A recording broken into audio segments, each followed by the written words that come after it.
and the only way to break a habit is to insert a new action, verifying truth. Strategy 2, the control filter, the triangle of peace. To apply you can't control everything, you need to bring the dichotomy of control into even the smallest decisions. In the modern world, technology and constant connection blur the line between what we can and can't control. We start believing we can control other people's opinions through social media comments, or control outcomes simply by worrying harder. Use a control triangle. Every morning, before you start your workday, list the 3 most important tasks you need to do. For each one, identify what is internal, yours, and what is external, not yours. For example, if you have an important presentation, what's yours is preparation, confidence, clear voice, professional appearance. What isn't yours is whether the projector fails, the audience's mood, or what tough questions they ask. The Stoic strategy is to pour 100% of your energy into what's yours, and prepare to accept what isn't. When you enter the room with that mindset, you carry a different presence. It's not blind confidence that everything will be perfect. It's steady confidence that, no matter what happens, I did my part, and I can handle what comes. This frees you from burnout caused by trying to micromanage the universe. It helps you sleep at night because you know you completed your responsibility, the rest belongs to fate. Strategy 3, detox from negativity, the art of starving the problem. We live in the attention economy, where thousands of apps and headlines compete to steal your focus. That's why what you focus on expands and problems solve themselves. When you stop feeding them, become your shield.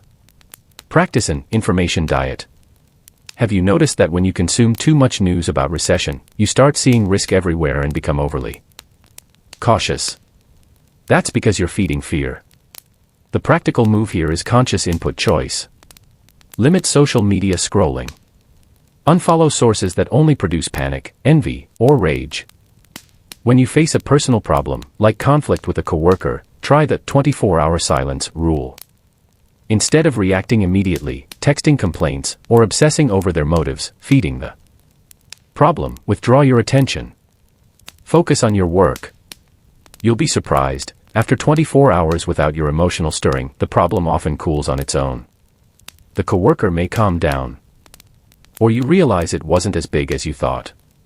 Strategic ignoring isn't cowardice, it's high-level energy management. Strategy 4, anchor in the present, the power of just this. To fight anxiety about the future, apply the mantra the present moment is always enough. In modern life, we're rarely truly here. Our bodies sit at dinner, but our minds live inside tomorrow's work email. Practice micro-mindfulness in everyday tasks. When you wash dishes, just wash dishes. Feel the water, the soap scent, the smoothness of the plate. Don't wash to get it over with. Don't wash while planning your next meeting. Turn dishwashing into a meditation hall. When work pressure hits, break time down and use just this thinking.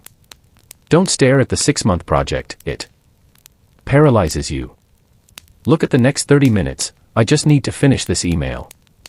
I just need to make this call. By narrowing your focus to the smallest action in front of you, you leave no room for anxiety to slip in. You'll move through huge workloads lightly, step by step, like a climber reaching Everest, not by staring at the peak, but by focusing on the next footstep. Strategy 5. Redefine adversity, a more fatty in the digital age. Finally, use the universe doesn't work against you and you are stronger than you think to build resilience. Today, adversity may not be war or predators. It could be a failed startup project, a relationship ending, or simply feeling left behind.